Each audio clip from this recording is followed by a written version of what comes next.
Hey there, it's Dr. Brenda, sociologist, financial coach, founder of the Gutsy Women Finances community, full-time RVer traveling the country with my 3 cats. Hey, please subscribe below if you already subscribed. Thank you so much.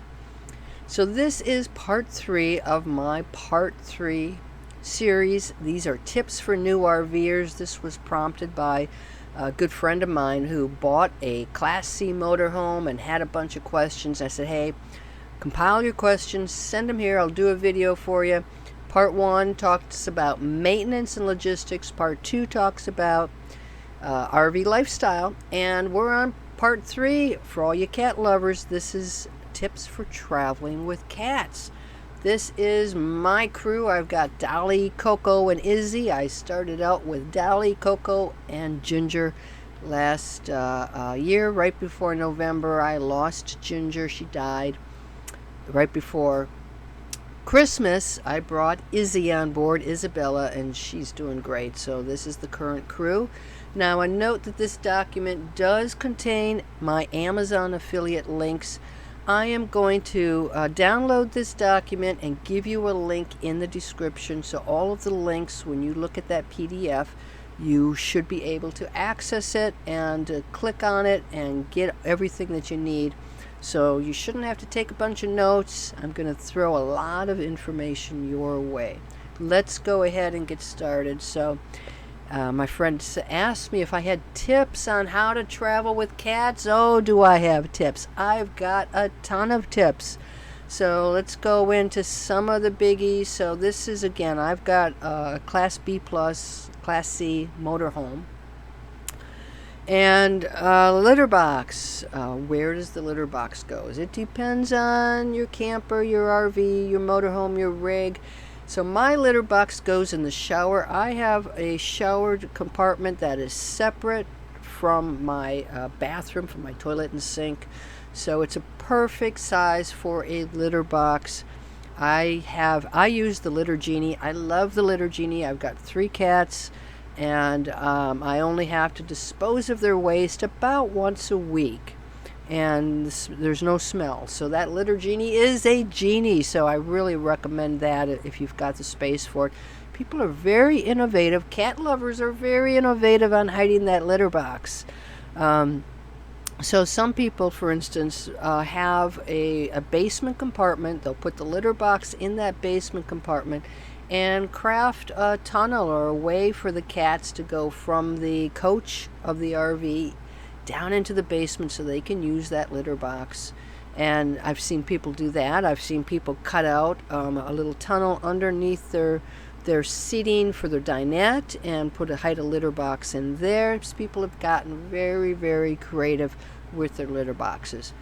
Another big tips, big one. These are the 3 questions that Erica specifically asked about is, what do you do when you're extending and retracting the slides? You watch those pets. Now, my slides, they don't have any, they slide right in. There's not a ledge underneath. But I'm still very mindful of the cats where they are. With my current crew, it's only Coco who really needs a hiding space, so I make sure she's under the sofa before I do anything with the slides. The other 2 just stay out. I'll carry, have one in my arm to make sure Izzy stays away, but just make sure that you know where they are. You're very careful with those slides. Another question was, what do you do about the screen doors? The cats are jumping up on the screen doors. This also happens in my catio, my clam shelter, especially with Isabella. Isabella loves the screens, and they've lasted pretty well. You can try to discipline them, scold them, squirt them with water from a water bottle. I've got few more tricks too that I've tried or I do use. Calming spray. So when you're ready to travel, especially that first time, try some calming spray. I've used Just Relax and Feel Away. Just Relax is the one I'm using right now. Because Isabella, her first time, I'm coming to you in May, her first time traveling out was in March. I used Just Relax, and she did very well. It seemed to help. Feel Away that comes in spray, also a dispenser that you can plug into your electrical outlet. And then Izzy, being the newbie, she's just a year old. She does like jumping up on the screen of my catio, my clam shelter. I've started to use Stop That. Give them a little squirt, give them a little scold. I don't know that it works better than if you were to just take a little water bottle and give them a squirt. So just work on disciplining them, kindly disciplining them. Tips. This is my biggie, okay? Some of you may not agree with me, but this is it. Never leave a cat outdoors unattended. I've gone into campgrounds. Now, my cats are all leash walkers. I've traveled with 4 of them. All 4 of them have walked on leash. So when they're outside, they're on a leash. If they're not on a leash, they have escaped, and I'm trying to capture them. But I've been in campgrounds. Oh, hello there, kitties. I've got Coco and Isabella here. So I've been in campgrounds where people have let their cats roam. And I've also been in campgrounds where there are stray cats that people have abandoned or they never got home. A lot of these campgrounds, you're in the wilderness. Coyotes don't mind eating cats, guys. So wildlife can get to your cats. Don't leave them outside unattended. That's a big thing for me. So here are some other tips. So introduce your cat to the RV or to the camper before you hit the road. Spend the night with the cats in your RV. Bring their favorite toys. Try to give them some time to get acclimated to their surroundings and to try to find their safe spots. If you can, start with a short weekend trip. The driving part can be a nightmare initially until your cats figure out where to go, where their safe places are. Dolly, my old girl, took to traveling like that. She just hangs out on the sofa. She'll go sleep on the bed. It's just another day for her. But when I had Ginger, especially Coco and Ginger would scurry around. It took them a while to figure out the safe place was behind the sofa. Isabella's another, does great. Isabella's not an issue, but give your cats that time. Start with a short weekend. Maybe take some short trips until they can get acclimated to the whole idea of traveling and probably find their safe space. I've gone in tons of campgrounds. Every campground has the same rule. Every campground. Keep your pets on a leash. It says pets. It doesn't say dogs. You go out, you want to get your cat outside, take them out for a walk. Again, I've managed, none of my cats walked on a leash before I started the RV life. It didn't take all that long to get them all used to walking on a leash with a harness. Never just attach a leash to the collar. They're going to slip right out of that collar. In fact, in a harness, walk behind them, because if you're in front of them and they get frightened and they back up, they'll back right out of that harness. Just ask Coco here. She's very good at that. Coco is Houdini. Each cat's different. Give your cats time to adjust, but know if that cat would be safer or happier living in a house. Now, all of my cats are shelter cats, but I did take in a feral cat at one point. She would never have made it in this RV.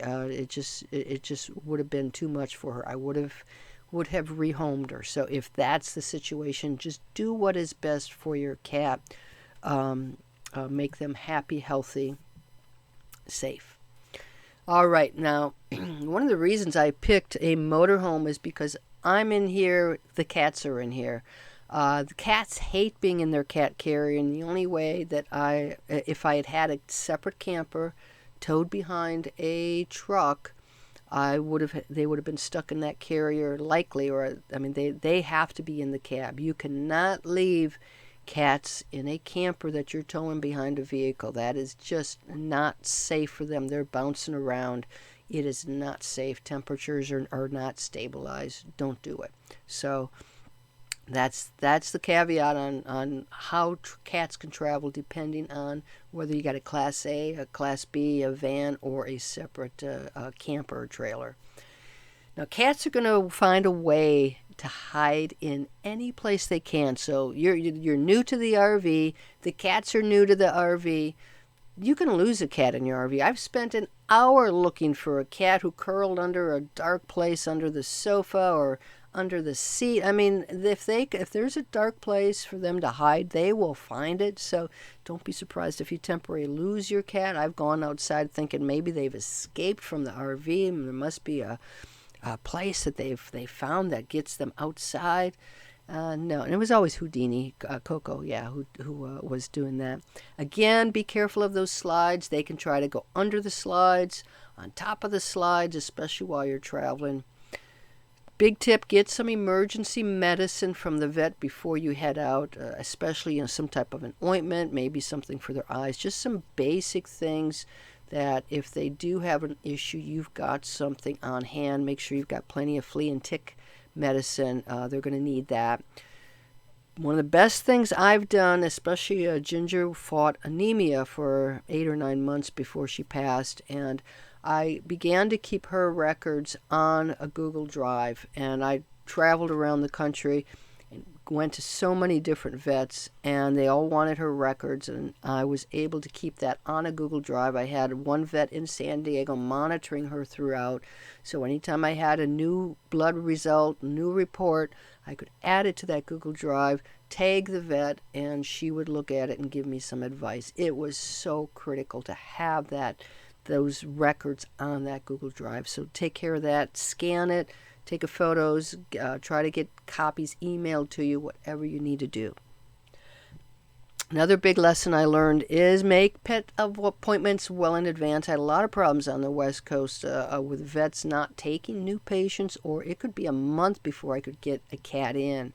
So if this was something like a Ginger needed periodic blood tests, I called a vet. I'd look at my location, look at the vets, look at the reviews, and a call weeks in advance. Say, hey, I'm going to be in your area during this time.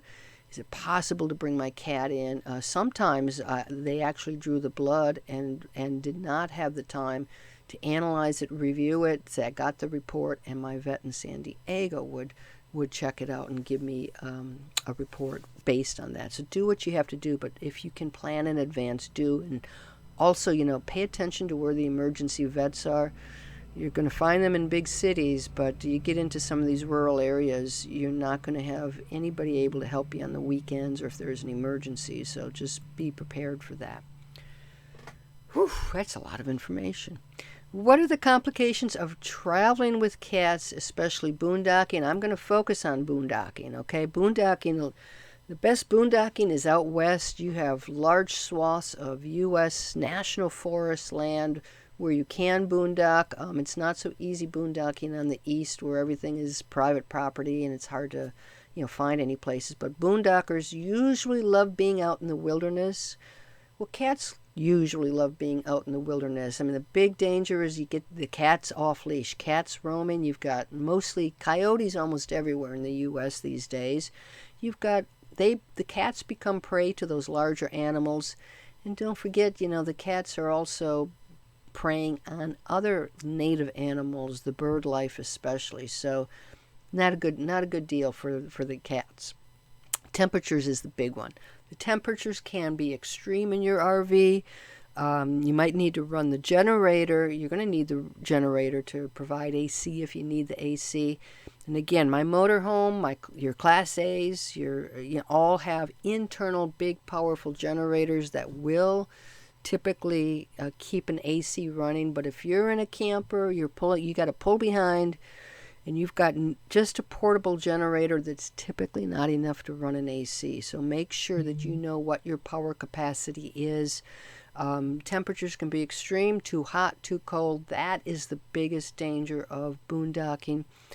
Another danger is if you are in a remote area, you can be 100 miles, you can be hundreds of miles from veterinary services. So if something goes on, you're not going to be able to get help quickly.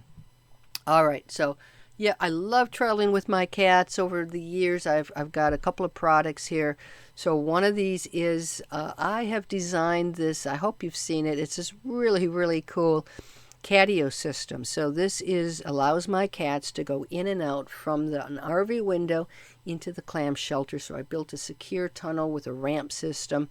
And so many people have stopped by to take pictures and ask me about it that I finally put it into my Etsy store so you can actually buy the plans for like $10.